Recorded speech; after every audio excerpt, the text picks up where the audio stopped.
Thursday edition of our weekly webinar series here at Quest Trust Company.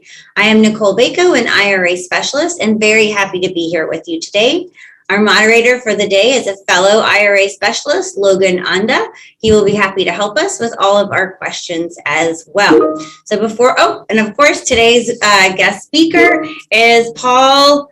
I hope I don't get this wrong. I practice Lemnatos on shopping for private and hard money and avoiding the junk fees. So before we get started with that wonderful presentation, I'm going to share just a couple slides of my own, a little bit about Quest.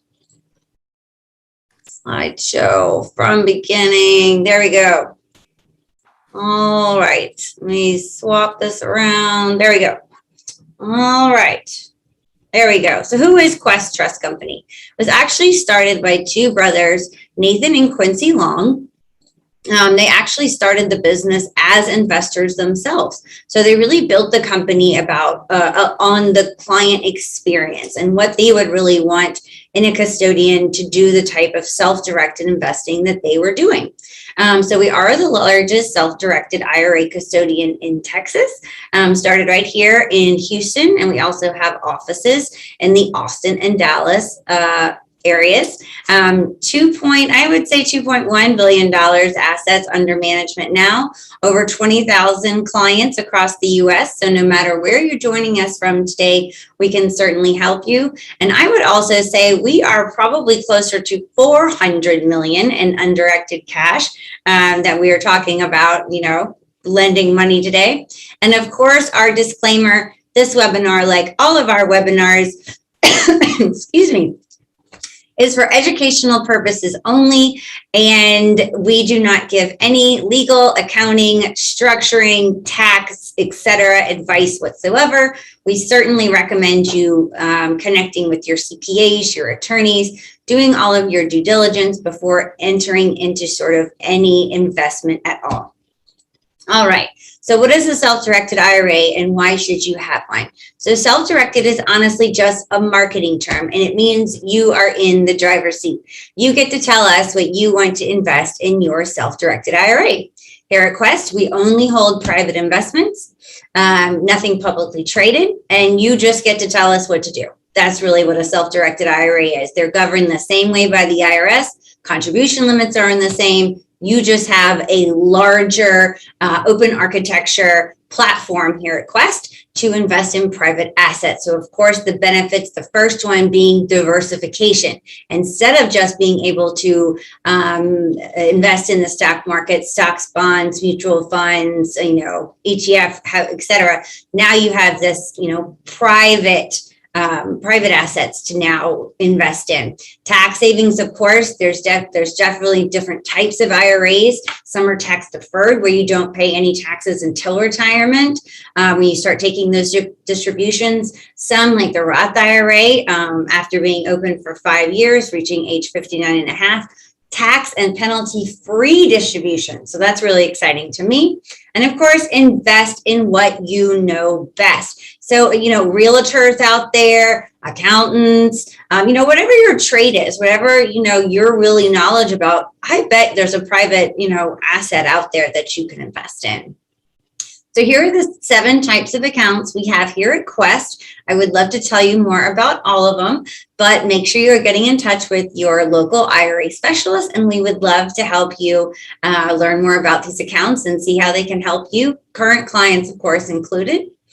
These are our 3 main asset classes that people invest in here at Quest. But oil and gas isn't listed on here. I would say this is almost a short list, and there's a lot of things that you can do. We've even seen racehorses and cattle as an asset in an IRA. So a lot of wide choices for you to look for. Of course, our client portal, We've been revamping this site since April, and it just gets better and better. You can now do all of your investing online, upload documents, your fair market value. You can really run your whole account through our online portal now. It's really fabulous. So make sure and go check that out. Of course, we offer endless free education. We have, You weren't supposed to see that just yet. We have our class on Tuesday and Thursday, and of course our Saturday class at noon. We are having socials coming back live and in person at our offices. Our Houston one is today. I believe the guest list is full because they are limited due to COVID for in-person, but of course we are doing this virtual as well. So if you are in the Houston area and you do want to participate, please go on our website, look this up. You can absolutely join virtually. Austin and Dallas, your days and times are up there as well. So make sure you join us. We would love to get you back in person, love to see you back online. Of course, we have our weekly classes Tuesday, Thursday at noon, self-directed Saturday. Our YouTube channel has this. It's streaming live right now. Our webinar and all of our other webinars that we've ever had are on there as well, as long as other basic education on self-directed IRAs, client testimonies, how to maneuver through the client portal. Very helpful. And of course, our virtual networking happy hour. This is the first and third Wednesday of every month. You should join us, current client or not. Come check it out. Come have a glass of wine with us. This is a really fun event. Everybody gets to come on camera for about a minute, say what they're there for, or if you're brand new, never been, learning to invest, what have you, can put your information in the chat box, connect offline. You never know, what kind of networking you get out of there. Maybe somebody's talking about a deal that you never even thought of. So come join us. So this ends this month, guys. So if you want to take, if you want to, use this reward, get these transfer and rollover forms in now. Open the account, because if the money doesn't get here by the end of September, we cannot give you the fee credit. So make sure you're sending your funds in now.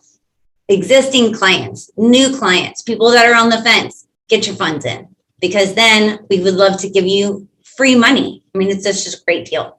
So contact your local IRA specialist. We'd love to help you get these free credits for your deposits.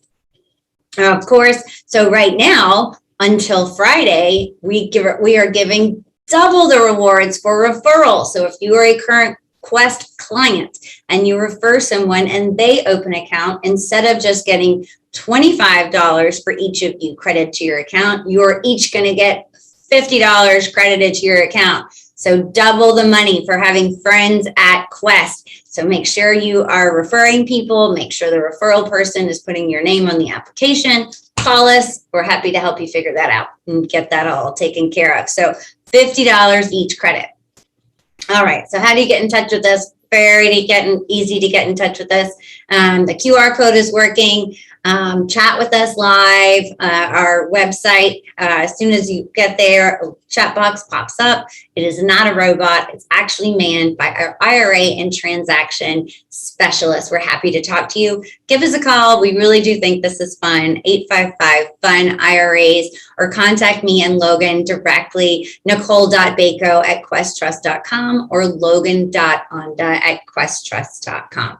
All right. Quite enough for me. I know you really came here to hear about private and hard money lending. So without further ado, thank you so much, Paul, for being here, and take it away, sir.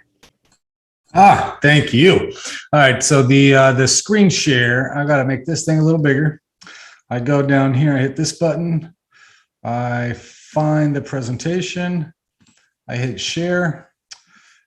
Then I go to here to slideshow. Let's move this out of the way. Slideshow. All right, looks like I'm rolling, huh? Perfect. Okay, so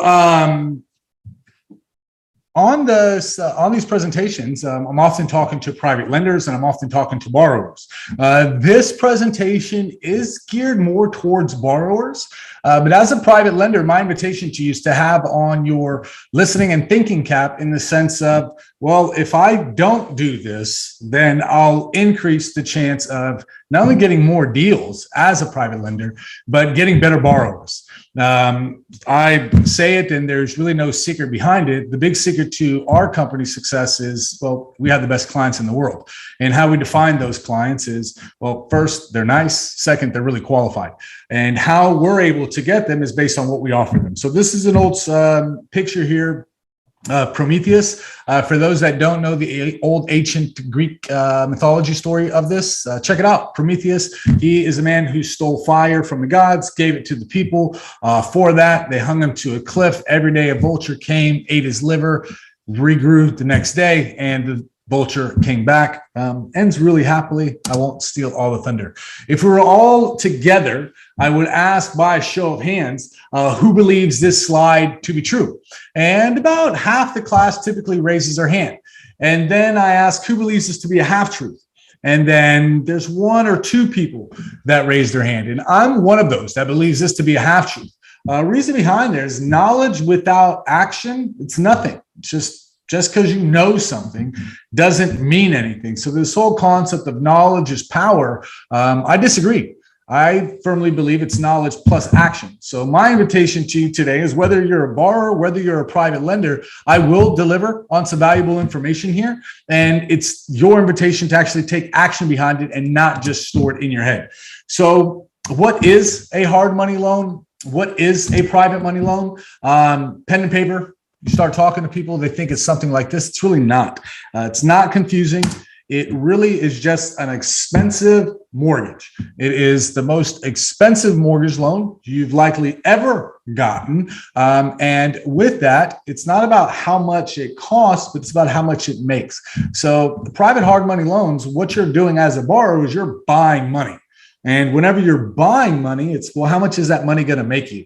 And I promise that no matter how high your interest rate is for private or hard money, it's nowhere near as high as some credit card interest you're either still paying or you've paid in the past. So a question I often get asked is, why do people use private or hard money? Well, first reason is they don't qualify. So there are a lot of clients out there that are recently self-employed or have challenges when it comes to credit scores or whatever the case might be. Private hard money financing, it does not stick to your traditional lending guidelines. So if you're somebody that's looking for acquiring a property and don't fit the traditional financing model, private or hard money is an option for you. Now, the second reason is one of the most commonly used reasons for private hard money is the property doesn't qualify. See, when you and I as investors, we look at a property like this, what we see is, wow, great opportunity. Let's repaint it. Let's do some touch-ups to the front. Let's put it on the market. Let's make a bunch of money. When a bank sees this, they run. They don't want to lend on ugly houses. And that's really where this whole opportunity of private hard money lending came from. It's banks won't offer financing. So as a borrower, you now have the choice. You can use your own cash. You can borrow your rich aunt or uncle's cash, or you can go borrow it from someone else, in essence, paid to use their money. Now, third reason is fast. You don't have time to close. I just got off the phone before this presentation with a client whose financing fell apart and they need to close on Friday. That's a very fast timeline. Today's Tuesday. Friday is the closing. Private money, we can make it happen. So the third reason is for speed. Flash, if you have not checked this show out, it's on Netflix. Man, the first 3-4 seasons are good. Then it gets all lovey-dovey, so you can skip those. But the first 3 seasons, pretty awesome. All right, and the fourth reason is you don't want to use your own money. A high majority of the clients that we have their own money to do the deals. They just choose not to. The reason they choose not to is because they want to leverage their money for other money. They realize that, A, if they're borrowing money, well, they have another set of eyes on the deal. They have an added layer of protection because they're not taking all the risks themselves. They have tax benefits for it. They're able to leverage and do multiple projects, or they can just simply have their money working for them. You see, this whole idea of, well, I have money, I'll just use my own. It works for sure when your money's currently not working. But if your money's working and then you take it away to use it as cash, well, now you definitely have an opportunity cost, right? And if it's not working for you, well, that's a whole separate conversation.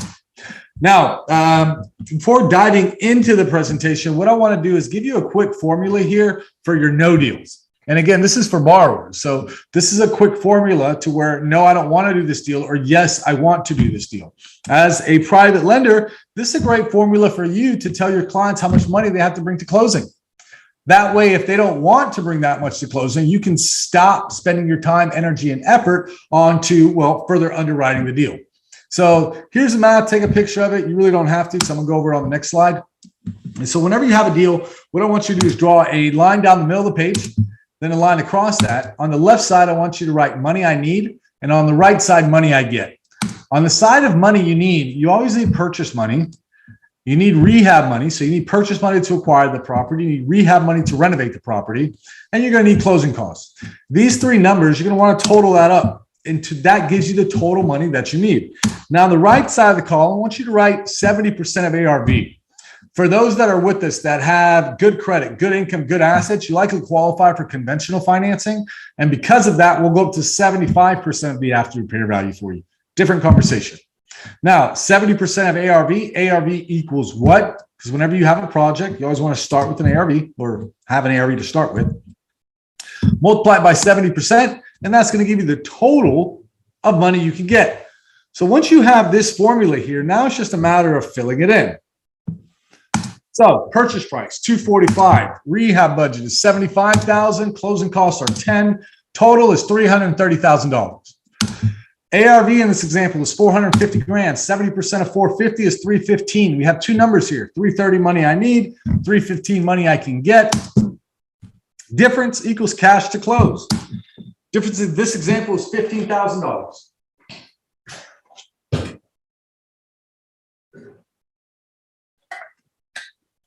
So you can do this over and over and over and plugging in different numbers. And the difference from money you need and money you can get is going to be the cash to close. Paul, well, I don't know what my closing costs are going to be every time. Awesome. Just put down $10,000. Like, it's either going to be $7,000, it's either going to be $13,000. You're within a few $1,000. And if $2,000-$3,000 is just making or breaking your deal, I'm here to tell you, just pass on. It's not worth it. All right, let's jump into the presentation. Have a shot. First question, are there any prepayment penalties? So this is a penalty kick for all you soccer fans out there. Penalty kicks occur when you're doing something you're not supposed to do. Just because I pay off my loan early, I do not want to be penalized for it. So I want to make sure that the loan documents don't have any prepayment penalties or any minimum interest payments that are due. So your private lender, your hard money lender is going to tell you something like this: John, Susie, we'd love to do this loan, but we're going to allocate, $200,000 aside here. And because of that, we want to make sure we earn a certain amount of interest. So we're going to charge you at least 90 days worth of interest, or we're going to charge you 6 months worth of interest, for that. Either way, prepayment penalty or minimum interest is the same thing. Next, are you a direct lender or are you a broker? If we were together, I'd ask this question: where do you think you get it from faster? Someone that's a direct source or someone that's a broker? Where do you think you get it from cheaper, the direct source or from the broker? Where do you think you get clear answers, the direct source or the broker? Look, brokers aren't a bad thing. They're not. With that being said, I want to know, am I talking to the broker or am I talking to the direct lender? Whose throat can I choke, right? Who's responsible here? And is the person I'm dealing with, or is the person I'm dealing with merely a communicator between the two? And if he's going to do that, well, then that's the accountability and that's the relationship and expectation I need to have of them. If they're a direct lender, if they're coming and saying, hey, it's my money, it's our money, we're lending here, well, then I get to hold them to a different degree of account, right? Do you report to the credit bureau? Here's a quick slide on how credit scores work. So that's how your credit is made up right there. Now, do you report to the credit bureaus? This is not good if private or hard money lenders report to credit bureaus, specifically if you are a BRRRR strategy investor. You are someone that wants to own properties as rentals. So you want to buy the property, you want to refinance it, and then you want to convert it into a long-term loan. See, if they report a mortgage to your credit report, what happens initially is you have a dip in points. So if you have a dip, you finish the project, you go refinance it. Well, if your credit score drops from 780 down to a 710, you went from top tier rates to tier 3 rates, different financing. So now because your loan got reported to the credit bureaus, your credit score dropped, and now you're getting 30-year financing based on a blip of your credit score as opposed to where it normally is, which is a 780. These are all slides and questions on helping you avoid loan sharks. Escrow account. So how does the escrow account work? And what an escrow account is if you don't know, it's a special account opened with a bank or other financial institution to hold funds in a trust until some condition is met by the person or company for whom the funds are designated. For example, until the renovations are completed. So your funds are going to be held in an escrow account. And as you complete the repairs, they're going to be dispersed in reimbursements.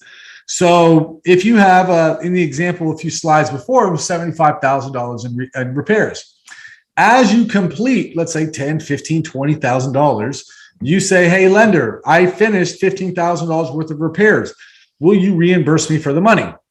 Now, the lender sends their inspector out there to check and see. Stay tuned because you're going to see that's not free. Now, you ask for $15,000, you're expecting a $15,000 check, except the lender sends you a check for $10,500. And you're going, wait a minute, I asked for 15, not 10,500. What happened?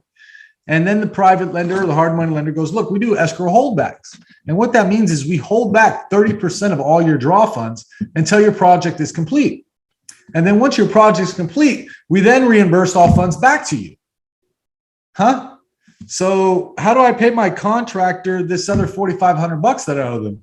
Well, figure that out. See, it's not that you didn't know to ask the question. Because you're going to be hard pressed to find a lender out there that says, hey, we don't do any escrow holdbacks. We don't do any prepayment penalties. We don't charge you any draw inspection fees and all the other stuff you're about to see. Because if you're not asking, when you find out, they're going to tell you, well, you didn't ask us. Well, why didn't you tell me? No, because they didn't have to and because you didn't ask. So similar to the Matrix, you're taking the red pill here. Now you know if you don't ask, it's on you. So do you do any escrow holdbacks? Is there a draw schedule? And with the draw schedule, how much do I have to do in repairs, or do I have to do certain repairs by a certain amount of time? We have $15,000 minimum draws. So that means our clients have to do $15,000 minimum repairs before they get their draw funds. That works for us. So for others, it may not work for.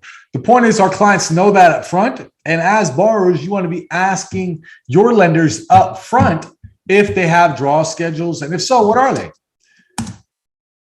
Do you charge a draw or inspection fee? See that inspector that your lender is going to send out there to check on the work to make sure you did it as you said you were and to code. They need to get paid.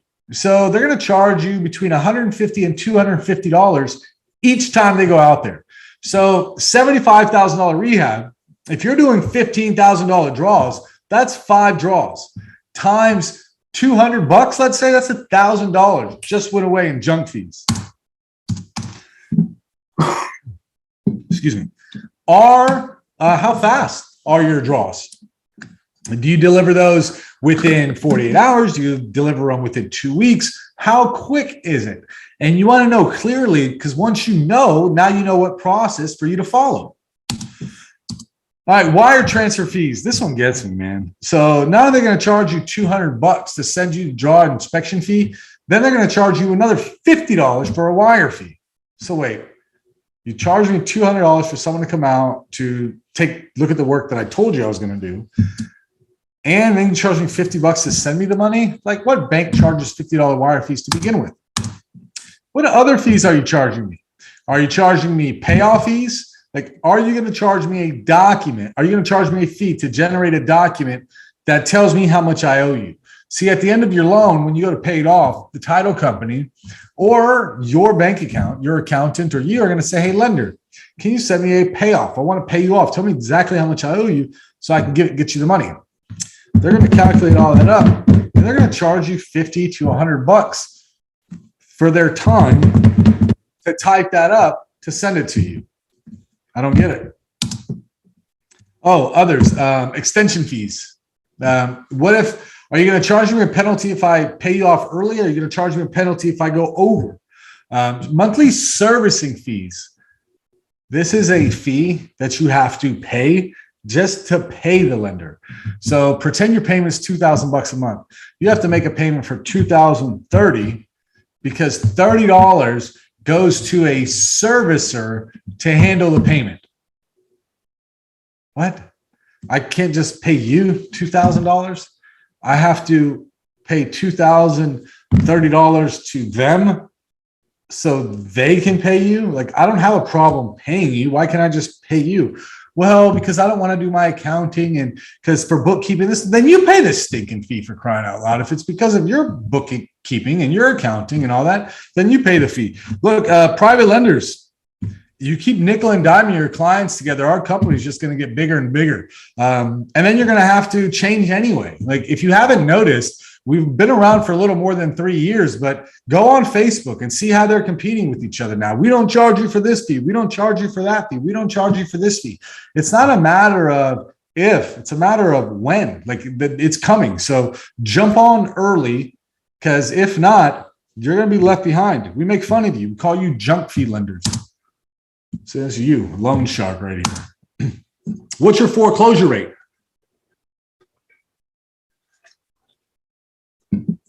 I want to know if the private lender has a history of foreclosing. Like, is this an acquisition strategy of yours, or are you an actual lender, right? What is, oh, sorry. Okay, perfect. No, I did not. Sorry. That's Nicole. Great. What's your foreclosure rate? So is this an acquisition strategy? Are you lending responsibly? See, as a lender, you should have very, very few foreclosures. Very, very few.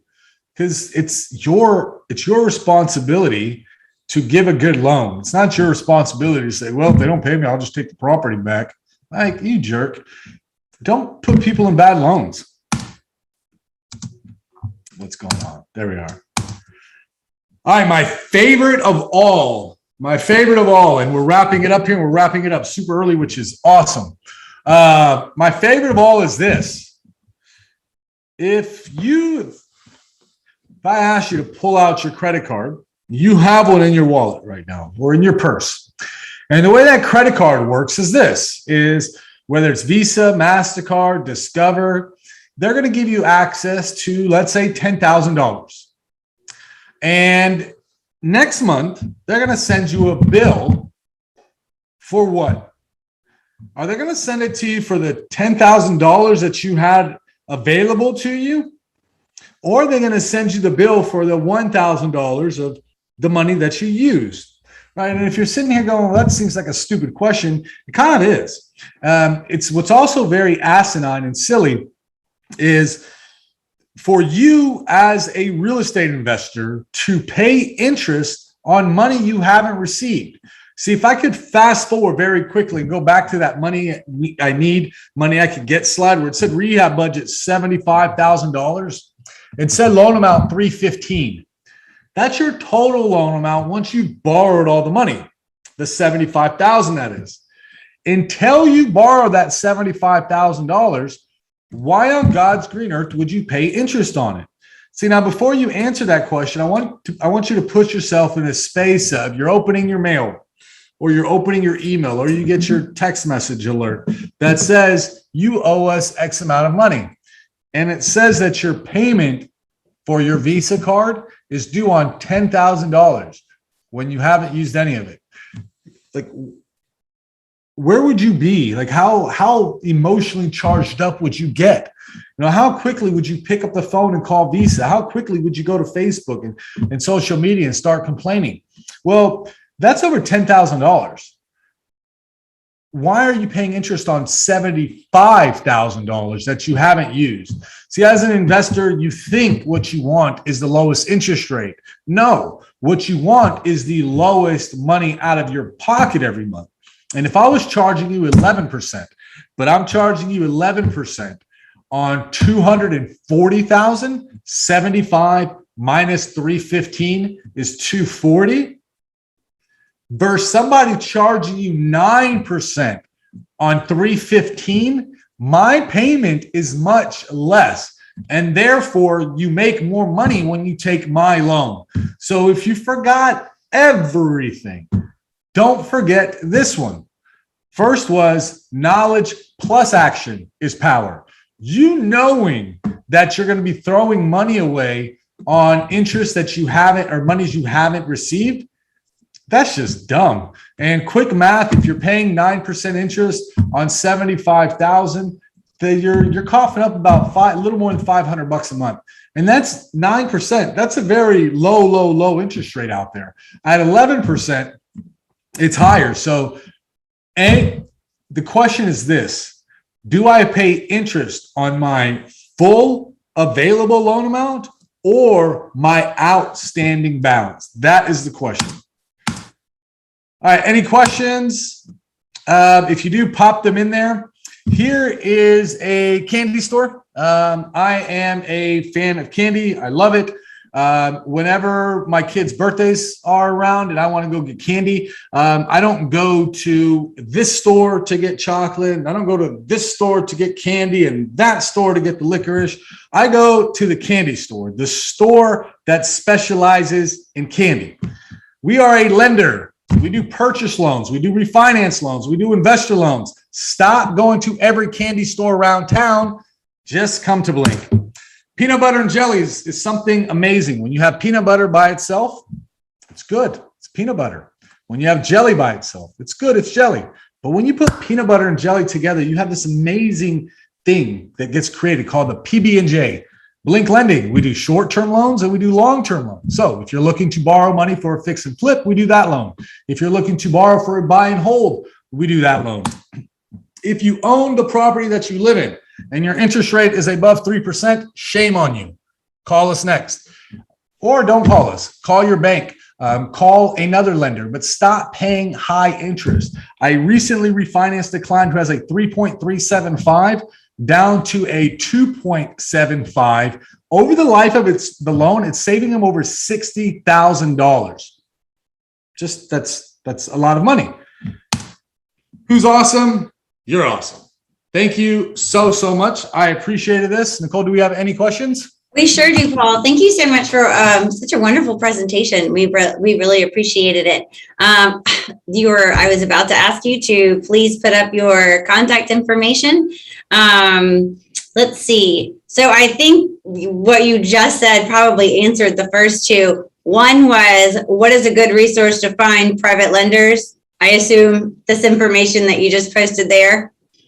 Yeah, and yes, you can definitely get in touch with me there. And other places for private money lenders, because we're picky. You know, we're all about, do you have good credit? Do you have good income? Do you have good assets? If so, we're a great lender for you.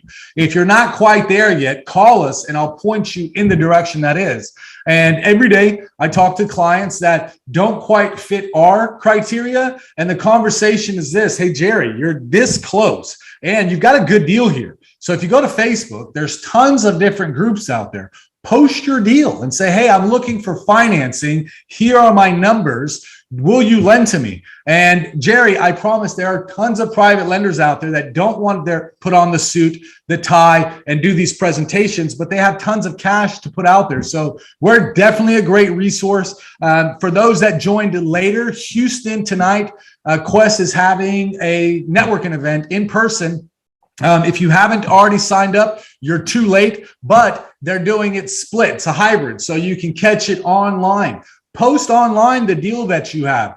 The point is, yes, Nicole, we're an option, but talk to people, and money's out there everywhere. If you didn't hear what Nicole said, $400 million in unallocated funds. Everything you ever need is in the Quest room. You just have to work it. And I promise, I'm sitting here with you. 3 years ago, I went into the room, I worked it, and it's there. Anything you want, you can get out of the Quest room.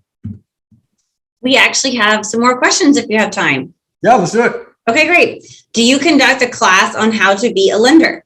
I have before. I don't have this like ongoing class. Inklending.com, that's INK it's an acronym for Investors Need Knowledge, inklending.com, soon to be Texas Notes. You can go there and it's got information on it. But whoever asked that question, just send me an email.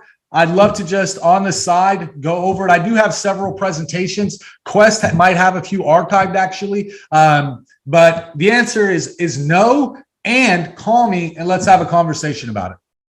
Stephen, Quest definitely has some. Email me and or Logan as well. We definitely have some for you. Let's see. Do you use private lenders? And if so, how and what interest rate do you give the PL? Yes, I do. And as little as I can get away with, like as little as possible. Where I am and where Blink is we're a completely, we're a private lender. So all of our funds are privately raised. So when we get a client, we analyze the full deal, credit, income, assets. Then we go out to the property, location, purchase price, as all of our stuff, right? If the property's in Houston, just as a quick aside, get flood insurance on everything. Everything. I don't care if it's not in a flood zone or not. All of our Houston properties, we require flood insurance, and not a 6-month policy, a 12-month policy.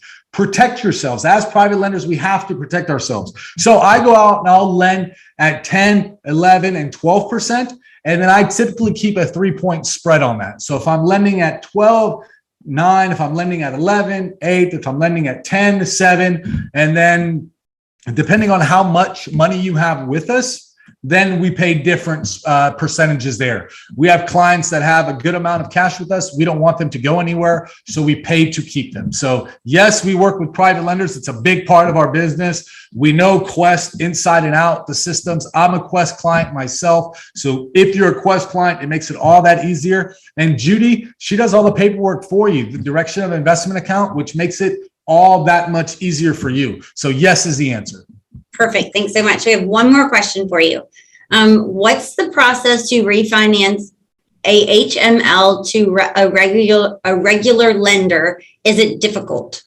It can be if so. HML, for those that didn't tie it together, hard money loan.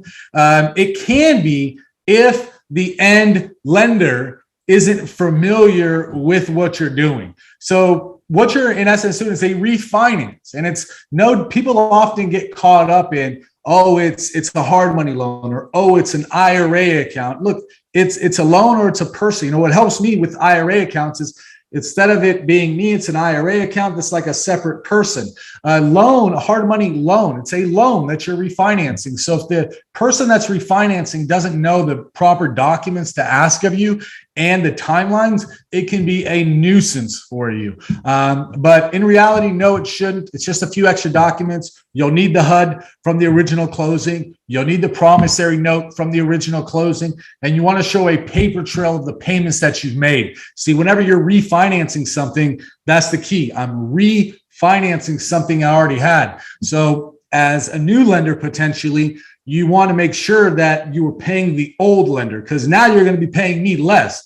And if you're paying me less, well, I want to make sure you're able to pay the last person, because if you're able to pay them more, then you're highly likely able to pay me. So the answer is no, it shouldn't be, but it can be. Do your homework.